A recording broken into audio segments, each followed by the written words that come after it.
नमो नमः। पुनः अमृतवाणी में आप सबों का स्वागत है। आज हम लोग कक्षा 9वीं के पार्ट 9 का पार्ट 2 पढ़ेंगे। इसके पहले हम लोगों ने पार्ट 1 को पढ़ा था। पार्ट 1 में हम लोगों ने इस अंश को पढ़ लिया था। इसके आगे हम लोगों ने पार्ट 1 में ही इन सारे शब्दों का संधि विच्छेद और अर्थ वगैरह देख लिया था। फिर इसके बाद वाला पेज भी हम लोगों ने पार्ट 1 में पढ़ा था। उसके बाद आज आगे पार्ट 2 में हम लोग इसके आगे वाले भाग को पढ़ेंगे। इसके आगे दिखा रहा है कि पुरुषम एकम सिकताभिः सेतु निर्माण प्रयासम कुर्वाणम दृष्ट्वा सौहासम। जब वो तपोदत्त ने जल के उछलने की आवाज सुनी तो उसे लगा कि कोई बड़ी मछली या फिर मगरमच्छ होगा। फिर जैसे ही वह सोचता है कि ठीक है तब तक देखता हूँ कि है क्या, तो वो आगे बढ़ता है तो देखता है कि पुरुषम एकम पुरुषम अर्थात एक पुरुष को, एक व्यक्ति को सिकता शब्द में तृतीय विभक्ति बहुवचन लगे। सिकता भी अर्थात बालुओं से सेतु निर्माण प्रयासम पुल निर्माण के प्रयास को कुर्वाणम करते हुए दृष्टवा देखकर सौहासम हंसी के साथ मजाक उड़ाते हुए उसको हंसी आ गई जब उसने देखा कि एक पुरुष बालुओं से पुल बनाने का प्रयास कर रहा है। तो हंसते हुए कह रहा है तपोदत्त हंत हाय नास्ति अभावो जगति मूर्खाणाम। नास्ति अभावो, इसको जब हम लोग अलग करेंगे तो ये शब्द बनेगा नौजोड़ अस्ति जोड़ अभाव। नेक्स्ट पेज में इसका संधि विच्छेद हम लोग देख लेंगे, दिया हुआ है। तो नास्ति अभाव में 3 शब्द है, नौजोड़ अस्ति जोड़ अभाव। जगति, जगत शब्द में सप्तमी विभक्ति एक वचन लगने से जगति शब्द बना। जगति शब्द का अर्थ है संसार में। तो तपोदत्त को कोई व्यक्ति बालू से पुल बनाता हुआ देखा तो उसको हंसी आ गई और वह सोचने लगा कि जगति अर्थात संसार में मूर्खाणाम मूर्खों का अभाव न अस्ति, अभाव नहीं है, अर्थात इस संसार में मूर्खों की कमी नहीं है, एक से एक मूर्ख भरे पड़े हैं। ऐसा किसने सोचा? तपोदत्त ने सोचा। क्यों सोचा? उसने देखा कि कोई व्यक्ति बालू से पुल बनाने का प्रयास कर रहा है। तीव्र प्रवाहयाम, तेज प्रवाह में, तेज धारा में, तेज जल धारा में, नद्याम नदी में, यहाँ नदी शब्द में सप्तमी विभक्ति एक वचन लगी है इसलिए नद्याम बना। तो तेज प्रवाह वाली नदी में मूढ़ो अयम, इसको जब आप अलग करेंगे तो मूढ़ो में जो ओकार है उसका विसर्ग बनेगा, जोड़ अयम। अयम मूढ़ अर्थात यह मूर्ख, मूढ़ शब्द का अर्थ होता है मूर्ख। यह मूर्ख सिकता भी बालुओं से सेतुम निर्माणुम प्रयतते, सेतुम निर्मातुम प्रयतते। सेतु अर्थात पुल को निर्मातुम बनाने के लिए प्रयतते प्रयत्नशील है, प्रयत्न कर रहा है। इस प्रकार इस पंक्ति का अर्थ हो गया कि इस संसार में मूर्खों का अभाव नहीं है।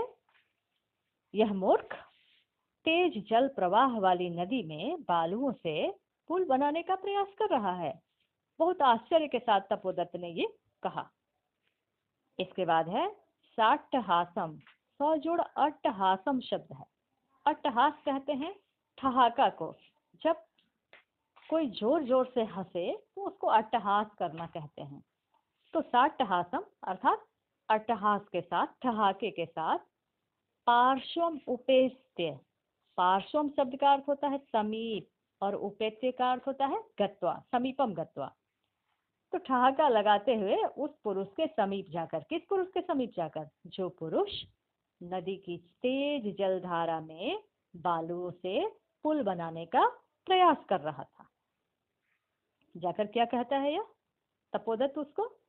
भो महाशय, ऐ महाशय, किमिदम विधीयते, किम जोड़ इदम, भो महाशय इदम किम विधीयते, यह क्या कर रहे हैं, यह आपके द्वारा क्या किया जा रहा है।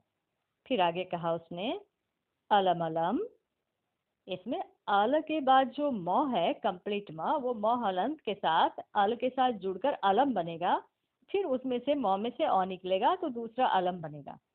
तो इस तरह से दो अलम मिलकर शब्द बना अलम अलम। अलम अलम तव श्रमेण, तुम्हारा परिश्रम जो है वह व्यर्थ है, इस व्यर्थ के परिश्रम से बचो, रुको। तव श्रमेण अलम, तुम्हारे परिश्रम से तुम बचो। यह क्या कर रहे हो तुम, क्या कहा उसने, बस बस अब परिश्रम मत करो, परिश्रम से रुको। तव श्रमेण अलम अलम। फिर कहा पश्य, देखो। किसने कहा देखो, तपोदत्त ने कहा उस पुरुष को कि देखो। अब देखो क्या कहा, रामो बबंध यम सेतुम, रामो बबंध यम सेतुम शिलाभिर्मकरालये, शिलाभिर्मकरालये विदधत् बालुकाभिस्तम यासी त्वमति रामताम। क्या कहा उसने, तपोदत्त ने उस पुरुष को कहा कि यम सेतुम, जिस सेतु को, जिस पुल को, रामो, इसको जैसे ही हम लोग अन्वय में ले जाएंगे तो यह रामः बन जाएगा। यम सेतुम, जिस पुल को रामः बबंध, राम ने बांधा, शिलाभिर्मकरालय। जब आप इसको अलग करेंगे, इसका संधि विच्छेद नेक्स्ट पेज में दिया हुआ है, वहां हम लोग देखेंगे। शिलाभि, ये मौ के ऊपर जो रेस है ना, उसका विसर्ग बन जाएगा, तो शब्द बनेगा शिलाभि। शिला कहते हैं पत्थर को, शिला शब्द में तृतीया विभक्ति बहुवचन, तो शिलाभि बना, पत्थरों से, शिलाओं से। इसके बाद जो शब्द है वह है मकरालय, मकर जोड़ आलय मिलके बना मकरालय। मकर कहते हैं मगरमच्छ को और आलय कहते हैं घर को। तो मकरालय शब्द, मगरमच्छ कहाँ रहता है, नदी में, समुद्र में। राम ने कहा पुल बनाया, सागर में। तो मकरालय शब्द का अर्थ यहाँ क्या हो गया, समुद्र। तो यहाँ मकरालय शब्द किसके लिए आया है, समुद्र के लिए आया है। अब इस पंक्ति का अर्थ हम लोग देखते हैं। यम से तुम, जिस पुल को रामः, राम ने, मकरालय अर्थात समुद्र में, शिलाभे पत्थरों से, बबंध बांधा यानी बनाया। अब नीचे वाली पंक्ति में चलते हैं। बालुका भी तम, तम उस पुल को, यहाँ बालुका भी स्तम शब्द है, आप ध्यान से देखिए। बालुका भी आधे स का विसर्ग बनेगा और वहां से तम को निकालेंगे। तम अर्थात उस पुल को, बालुका भी यानी बालुओं से, रेतों से, विदधत बनाते हुए। अब लास्ट वाले वर्ड को देखते हैं। त्वम अति रामताम, त्वम जोड़ अति रामताम, त्वम अर्थात तुम, अति रामताम यासी, तुम अति रामताम को जा रहे हो, अर्थात तुम तो राम का भी उल्लंघन कर रहे हो, राम से भी आगे बढ़ रहे हो। अर्थात राम ने जो विकट कार्य किया उससे भी अधिक विकट कार्य तुम करने जा रहे हो। तुम तो अति रामताम यासी, अर्थात तुम तो राम को भी पीछे छोड़ रहे हो। अर्थात कठिन कार्य करने में तुमने तो राम को भी पीछे छोड़ दिया। एक बार आप पूरे श्लोक का अर्थ देखें। श्लोक में तपोदत्त जो है, बालू से पुल बनाते हुए पुरुष को देखा तो उस पर वह व्यंग कर रहा है, कटाक्ष कर रहा है। कटाक्ष करते हुए वह कह रहा है कि एक तो विकट काम किया राम ने कि मकरालय में पत्थरों से पुल बनाया, समुद्र में पत्थरों से पुल बनाया, और तुम तो राम को भी पीछे छोड़ रहे हो, उस पुल को तुम बालुओं से बना रहे हो। यहाँ यासी शब्द जो आप श्लोक में देख रहे हैं ना, यासी, यासी शब्द का अर्थ होता है गच्छसी, अर्थात तुम राम का भी अतिक्रमण कर रहे हो, राम से भी आगे जा रहे हो, यह कहने का भाव है। पूरे श्लोक का अर्थ हो गया, जिस पुल को समुद्र में पत्थरों से राम ने बांधा, उसको तुम बालुओं से बनाकर या बालुओं से बनाने का प्रयास करके तुमने तो राम को भी पीछे छोड़ दिया। अब हम लोग श्लोक के बाद देखते हैं। तपोदत्त कहता है, चिंतय तावत, तो जरा सोचो, सिकताभिः अर्थात बालुओं से, क्वचित, क्वचित शब्द का अर्थ है कहीं, सेतुः कर्तुम युज्यते, कहीं पुल किया जा सकता है अर्थात पुल बनाया जा सकता है क्या, यह उपयुक्त है क्या बालुओं से पुल बनाना? कहीं देखे हो केवल बालू से पुल बनते हुए? पुरुष, अब वह पुरुष बोल रहा है। बच्चों आपको पता होना चाहिए वह पुरुष कौन था। वह पुरुष इंद्र थे। वो उस बालक को, तपोदत्त को, यह बोध कराने के लिए आए थे कि बिना लिपि और अक्षर ज्ञान के कोई विद्वान नहीं बन सकता। तो उस बालक को बोध कराने का यह तरीका था इंद्र का। उन्होंने सोचा कि इस बालक के कार्य के अनुरूप ही, इस बालक के कार्य शैली के अनुरूप ही यदि कार्य किया जाए तो इस बालक को यह बात अच्छे से समझ में आएगी, अगर वैसा उदाहरण पेश किया जाए तो। इसीलिए इंद्र जो है वो पानी में बहते हुए जलधारा वाली नदी में रेत से पुल बनाने का प्रयास कर रहे थे। पुरुष, तो अब पुरुष कह रहा है, पुरुष अर्थात वही इंद्र। इंद्र कह रहे हैं, भो तपस्विन, यहाँ आप देखिए भो के बाद आधा स जो आपको दिख रहा है ना, उसका विसर्ग बन जाएगा। तो शब्द बन जाएगा भोः तपस्विन, ऐ तपस्वी, कथम माम अवरोधम करोषि। क्या कहा? भो तपस्विन, कथम माम अवरोधम करोषि। ऐ तपस्वी, तुम मुझे क्यों रोक रहे हो? माम अर्थात मुझको, कथम यानी क्यों, अवरोधम करोषि रोक रहे हो, मेरे मार्ग में रुकावट क्यों डाल रहे हो? फिर आगे कहा, प्रयत्नेन किम न सिद्धम भवति। उस पुरुष ने कहा कि प्रयत्न के द्वारा क्या नहीं सिद्ध होता है, अर्थात यदि व्यक्ति प्रयास करे तो सब कुछ हो सकता है। का आवश्यकता शिलाना, फिर कहा, यहाँ देखिए आप, का आवश्यकता, का जोड़ आवश्यकता, शिला नाम का आवश्यकता, पत्थरों की क्या आवश्यकता है?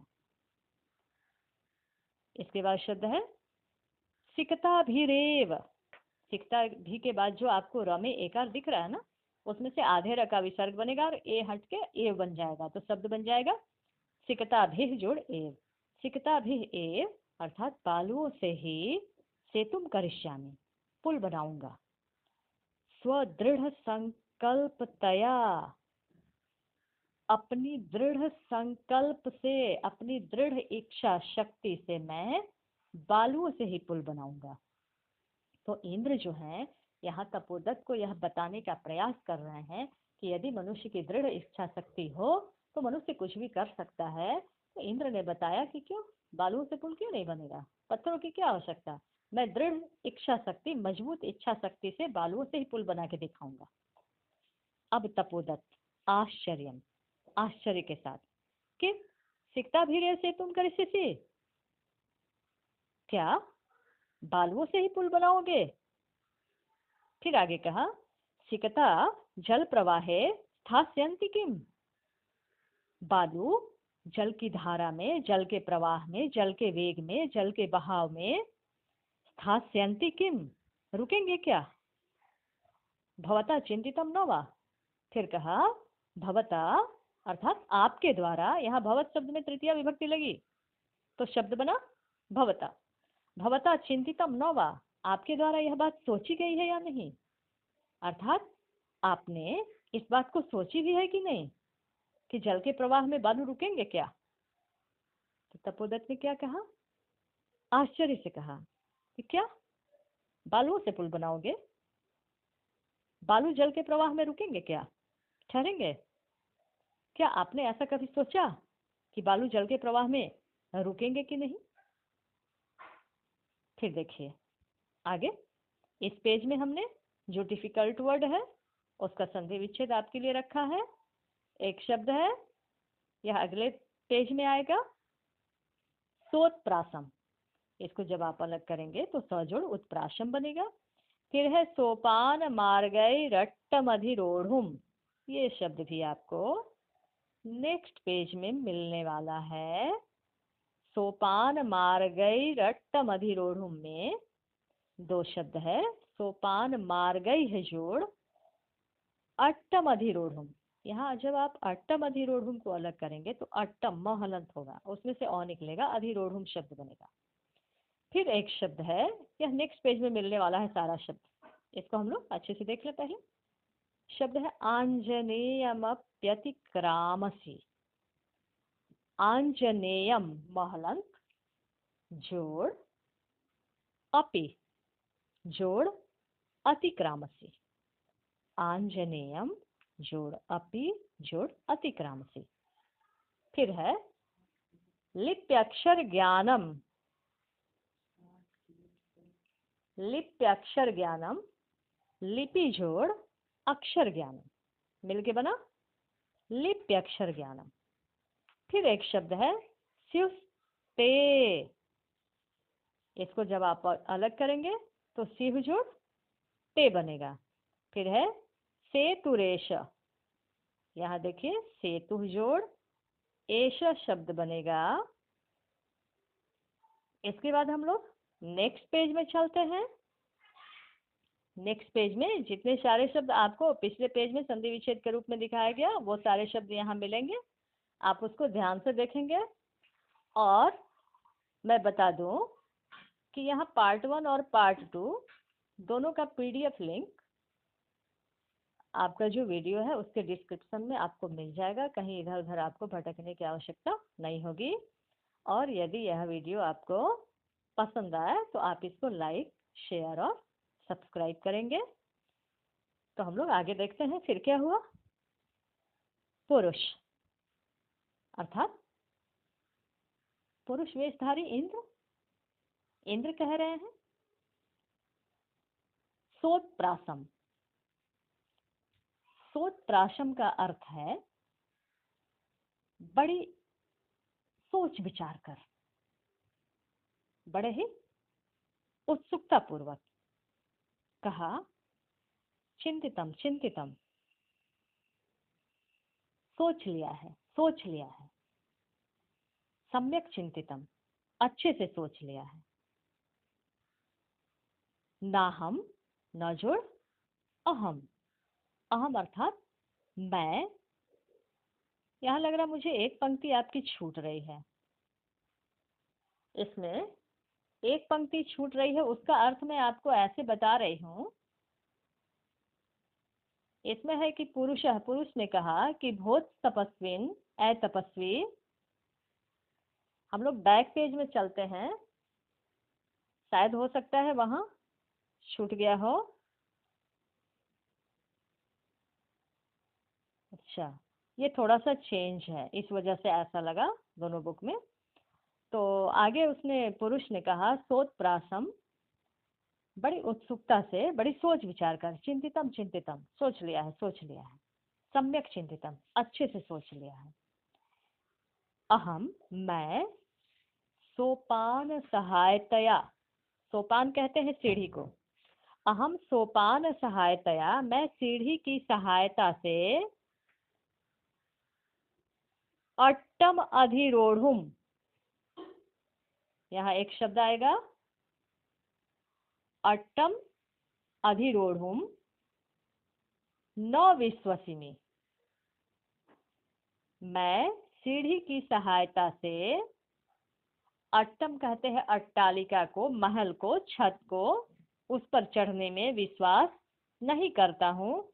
यहाँ एक वर्ड मिस हुआ है, यहाँ नाहम सोपान सहायतया के बाद एक शब्द आएगा नाहम सोपान मार्गय रधिरोढ़ुम, नाहम सोपान मार्गय रट्टम अधिरोढ़ुम विश्वसिमि। यहाँ सोपान सहायता है, जैसा कि मैं पहले वीडियो में भी बताई थी। 2-3 तरह के पुस्तक हैं, उसमें कुछ कुछ वर्ड जो है वो चेंज है। यहाँ भी जैसे इसके पहले वाले पेज में मैं पढ़ाई, वहाँ किसी किसी बुक में है, उसको मैं बोलकर यहाँ आपको बता देना चाहती हूँ। जैसे पुरुष ने कहा था भोज तपस्विन, ऐ तपस्वी, तो हमने जो आपको बुक की पंक्ति दिखाई वो थोड़ा सा चेंज था। अभी मैं दूसरे वाले बुक की पंक्ति भी आपको बता दे रही हूँ, ताकि यदि आपके पास वो वाला बुक हो तो आप उसके अकॉर्डिंग भी समझ लें। उसमें कहा कथम माम उपरुणत्सि, माम कथम उपरुणत्सि, मुझको क्यों रोक रहे हो, मेरी निंदा क्यों कर रहे हो, मेरा मजाक क्यों उड़ा रहे हो। फिर आगे कहा प्रयत्नेन किम न सिद्धम भवति, प्रयास करने से क्या नहीं सिद्ध होता है, सब कुछ सिद्ध होता है। और आगे कहा का आवश्यकता है शिलाना, शिलाओं की क्या आवश्यकता है। सिकता भी से तुम करिष्यामि स्वदृढ़ संकल्पतया, ये पंक्ति तो आई थी पीछे, बालुओं से ही मैं दृढ़ इच्छा शक्ति के द्वारा, दृढ़ संकल्प के द्वारा, मजबूत इच्छा शक्ति के द्वारा पुल बनाऊंगा। अब आपके बुक में अगर डिफर पंक्ति हो कोई तो वो भी क्लियर हो गया, यहाँ मैं उसको क्लियर कर दे।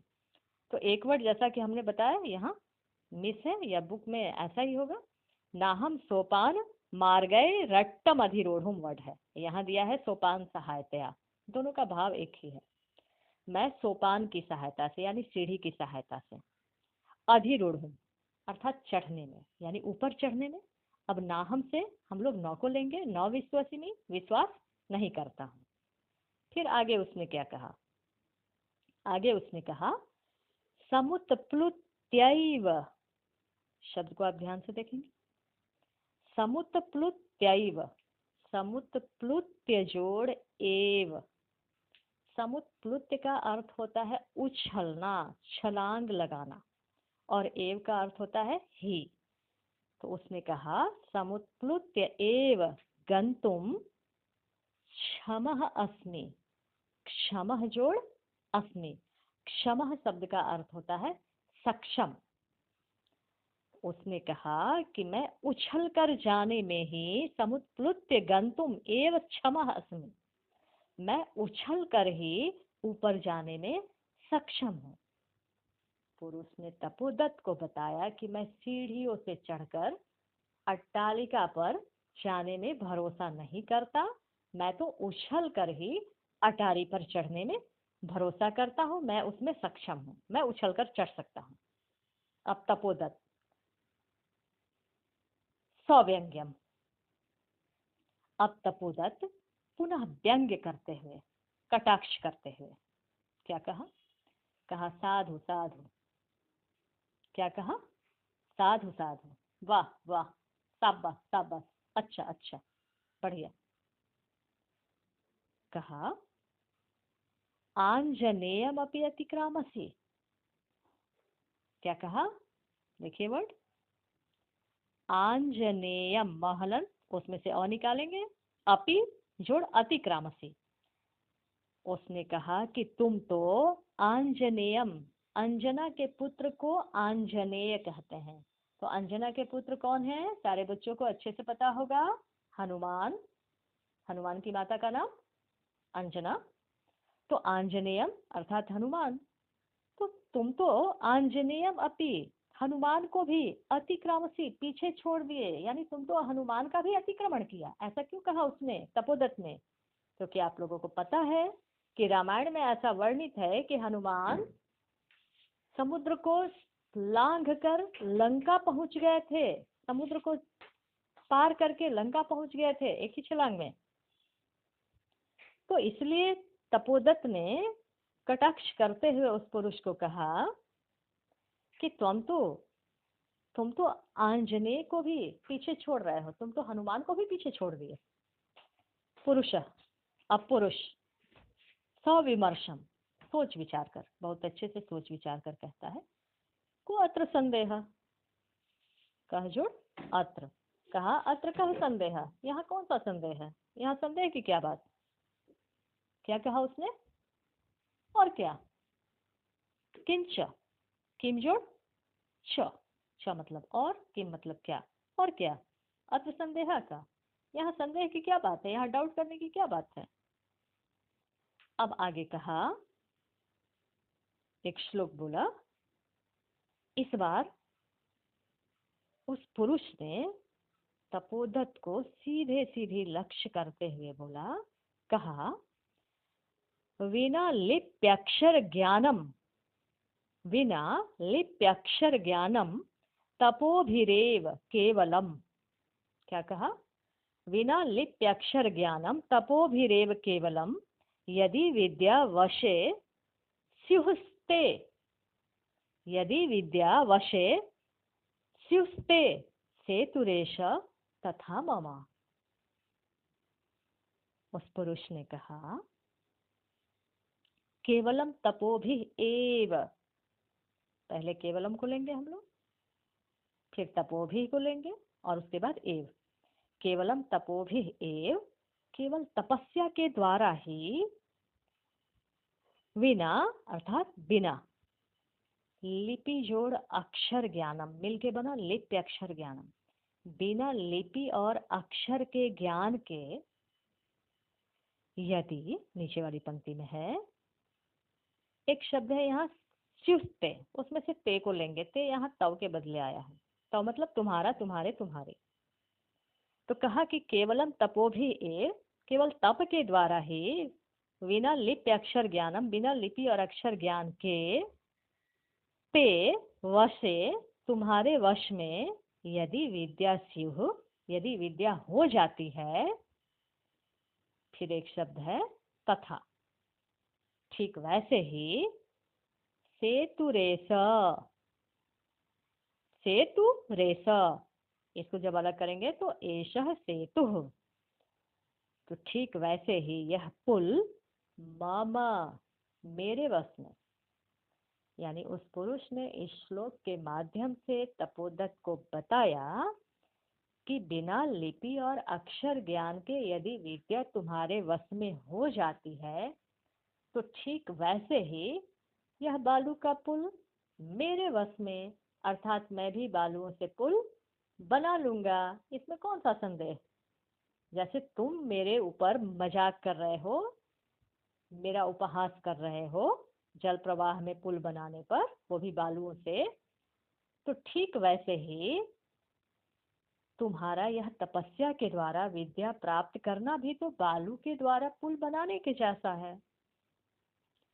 ऐसा इंद्र ने तपोदत्त को इस श्लोक के माध्यम से समझाया। इसके बाद तपोदत्त कह रहा है, सौ वै लक्ष्यम आत्मगतम। जब यह श्लोक कहा उस पुरुष ने, तो आत्मगतम का अर्थ होता है अपने मन में, और सौ वै लक्ष्यम का अर्थ है लज्जा पूर्वक। यानी तपोदत्त को अब बात समझ में आ गई थी कि यह पुरुष मेरे ऊपर ही व्यंग्य कर रहा है, मुझको ही पाठ सिखाने के लिए यह ऐसा कार्य कर रहा है। तो तपोदत्त अब अपने मन में शर्मिंदा होते हुए कहता है, अरे अरे माँ में वो दिश्य, क्या कहा? माँ में वो दिश्य, माम एव उद्देश्य। माम यानी मुझको, एव का अर्थ है ही, उद्देश्य अर्थात उद्देश्य करके, लक्ष्य करके, मुझको ही लक्ष्य करके, भद्र पुरुषो अयम, अयम भद्र पुरुषो, यह भद्र पुरुष, अधिक्षिपति, निंदा कर रहा है, कह रहा है, नूनम सत्यम अत्र पश्यामि। नूनम अर्थात निश्चित रूप से, सत्यमत्र मिलकर बन गया अत्र, और सत्यम मिला तो बन गया सत्यमत्र। नूनम अर्थात निश्चित रूप से, अत्र यानी यहाँ, सत्यम पश्यामि, निश्चित रूप से यहाँ सच्चाई देख रहा हूँ। अर्थात तपोदत्त को लगा कि इस व्यक्ति की बात में दम है, सच्चाई है, यह जो कह रहा है वो सच कह रहा है। अक्षर ज्ञानम विनैव, यहाँ विनय को आप ध्यान से देखिए, विना जोड़ एव वृद्धि संधि हुई है। अक्षर ज्ञानम विना एव, अक्षर ज्ञान के बिना ही, वैदुष्यम अवाप्तुम, वैदुष्यम जोड़ अवाप्तुम, बिना अक्षर ज्ञान के ही वैदुष्य को प्राप्त करने के लिए, विद्वता को प्राप्त करने के लिए अभिलाषामी, अभिलाषा कर रहा हूँ, विद्वता प्राप्त करना चाह रहा हूँ। फिर आगे उसने कहा तदियम, तत् जोड़ इयम, तो यह भगवत्याः शारदायाः, यहाँ शारदायाः में विसर्ग नहीं दिख रहा आपको, विसर्ग होगा। क्या कहा? भगवत्याः शारदायाः, भगवती शारदा का, माँ सरस्वती का अवमानना, अपमान है, माँ सरस्वती की अवमानना है, उनका तिरस्कार है। गुरु गृहम गत्वैव, गुरु के घर, गत्वा जोड़ एव मिलकर बना गत्वैव, गुरु गृहम गत्वा एव, गुरु के घर जाकर ही, गुरुकुल में जाकर ही, विद्याभ्यास, विद्या का अभ्यास, विद्याभ्यास, विद्या का अभ्यास मया करणीय, मेरे द्वारा किया जाना चाहिए। अर्थात यदि मैं बिना अक्षर ज्ञान के ही विद्वान बनना चाहता हूँ तो यह तो माँ भगवती शारदा का अपमान है, इसलिए मैं गुरु के घर जाकर ही विद्या का अभ्यास करता हूँ। विद्या का अभ्यास मुझे गुरु के घर जाकर ही करनी चाहिए। फिर आगे पुरुषार्थे रेव, पुरुषार्थै रेव, पुरुषार्थै है जोड़ एव मिलके बना पुरुषार्थै रेव, पुरुषार्थै है एव, पुरुषार्थों के द्वारा ही लक्ष्यम प्राप्यते, पुरुषार्थ कहते हैं परिश्रम को, पुरुषार्थ के द्वारा ही लक्ष्य प्राप्त होता है, परिश्रम के द्वारा ही लक्ष्य प्राप्त होता है। ये सारी बातें तपोदत्त अपने मन में सोच रहा है। देखो जब कोई नाट्यांश पढ़ने के लिए जाता है तो उसमें आत्मगतम शब्द आता है, यहाँ देखिए आप, ये आत्मगतम का अर्थ होता है जब हम अपनी बात को दर्शकों को दिखाना तो चाह रहे हैं, क्योंकि मन में जो सोचेंगे तो दर्शक कैसे समझ पाएंगे, लेकिन वो हम सोच मन में रहे हैं तो उसको आत्मगतम कहते हैं। और यहाँ आप देख रहे हैं एक शब्द है प्रकाशम, प्रकाशम का अर्थ होता है अब सामने सुनाकर। भो नरोत्तम, किसको कहा नरोत्तम? उस व्यक्ति को जिस व्यक्ति ने वह श्लोक इसको कहा था। ए नरों में उत्तम, अर्थात हे नर श्रेष्ठ, हे मनुष्यों में श्रेष्ठ, ना हम जाने यत, इसमें से अहम को पहले लेंगे, अहम न जाने यत भवान कहा अस्ति, क्या कहा? अहम न जाने, मैं नहीं जानता, यत का अर्थ होता है कि, मैं नहीं जानता कि, भवान आप, कह अस्ति आप कौन हैं। क्या कहा तपोदत्त ने कि हे नरश्रेष्ठ, हे मानव श्रेष्ठ, मुझे नहीं पता आप कौन हैं, परंतु यानी किंतु भवत भी, आपके द्वारा, उन्मीलितम खोल दिए गए हैं, में नयन युगलम, युगलम अर्थात दोनों, नयन मतलब नेत्र। क्या कहा उसने कि मुझे नहीं पता आप कौन हैं, परंतु आपके द्वारा मेरे दोनों नेत्र उन्मीलितम खोल दिए गए हैं, अर्थात आपने मेरी आंखें खोल दी। फिर आगे कहा तपो मात्रेण, तपस्या मात्र से ही, विद्याम अवाप्तुम, विद्या प्राप्त करने का प्रयतमानः, प्रयास करता हुआ, अहमपि मैं भी, सिकताभिरेव मैं भी बालुओं के द्वारा ही, सेतु निर्माण प्रयासम पुल निर्माण का प्रयास करोमि कर रहा हूँ। क्या कहा तपोदत्त ने कि हे नरश्रेष्ठ, पता नहीं, मुझे नहीं पता आप कौन हैं, लेकिन आपके द्वारा मेरे दोनों नेत्र खोल दिए गए, मैं तप मात्र से ही विद्या प्राप्त करने का प्रयास करता हूँ, तो ठीक मैं भी बालू से पुल बनाने का प्रयास के जैसा ही कार्य कर रहा हूँ, मेरा यह प्रयास भी बालू से पुल बनाने के जैसा ही है। तदिदानीम, तत् जोड़ इदानीम, तो अब, विद्याध्ययनाय, विद्या जोड़ अध्ययनाय, विद्या अध्ययन के लिए, गुरुकुलमेव, गुरुकुलम जोड़ एव मिलकर बना गुरुकुलमेव, गुरुकुल ही गच्छामि, जा रहा हूँ। उसने कहा कि तो अब मैं विद्या अध्ययन के लिए गुरुकुल ही जा रहा हूँ। सौ प्रणामम गच्छति, और उस पुरुष को तपोदत्त प्रणाम करता है और गुरुकुल की ओर प्रस्थान करता है। तो इस पाठ के माध्यम से हम सबों को यह संदेश दिया गया है कि बिना गुरु के ज्ञान की प्राप्ति नहीं होती है। हमने जितने भी अपने धर्म ग्रंथों को पढ़ा, जितने भी दिव्य पुरुष हुए या दिव्य महिलाएं हुई, उसकी कथा हम लोगों ने सुनी है। कोई भी ऐसा नहीं है जो गुरुकुल में जाकर विद्या ग्रहण नहीं किया है। अब आप रामायण की ही बात ले लें। राम भी गुरुकुल में विद्या ग्रहण किए थे। प्रातः काल उठ के रघुनाथा, मात पिता गुरु ना वही माथा।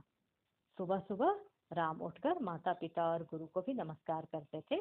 तो माता पिता और गुरु को नमस्कार तो तब करते थे जब वह राजगृह में रहते थे, लेकिन जब वो गुरुकुल में विद्या ग्रहण करने गए थे तो उनके गुरु विश्वामित्र है, आपको पता है। फिर आप ले ले भगवान श्री कृष्ण की बात, वो संदीपनी ऋषि के आश्रम में जाकर विद्या ग्रहण किए थे। इस प्रकार हम लोगों ने जितने भी दिव्य पुरुषों की कहानियां सुनी है, दिव्य पुरुषों के बारे में जाना है। आप पांडवों का ले ले, बोलो गुरु द्रोणाचार्य से शिक्षा ग्रहण किए थे। कहने का तात्पर्य है कि हमारे जीवन में गुरु का स्थान जो है बहुत ही महत्वपूर्ण है। वह ऐसा स्थान है जिसको आप नकार नहीं सकते। तो इस पाठ के माध्यम से अक्षर ज्ञान, लिपि ज्ञान और गुरु के महत्ता को बताया गया है, और हमें भी इसके महत्व को समझना चाहिए। फिर हम जीवन में अपने लक्ष्य को प्राप्त कर सकेंगे। और अंत में मैं एक बार फिर से आपको कहूँगी, यदि यह आपको पसंद आया हो वीडियो तो आप लाइक, शेयर और सब्सक्राइब करें। इसका PDF लिंक दिया हुआ है डिस्क्रिप्शन में, आप उसको वहाँ से देखेंगे। वीडियो देखने के लिए धन्यवाद।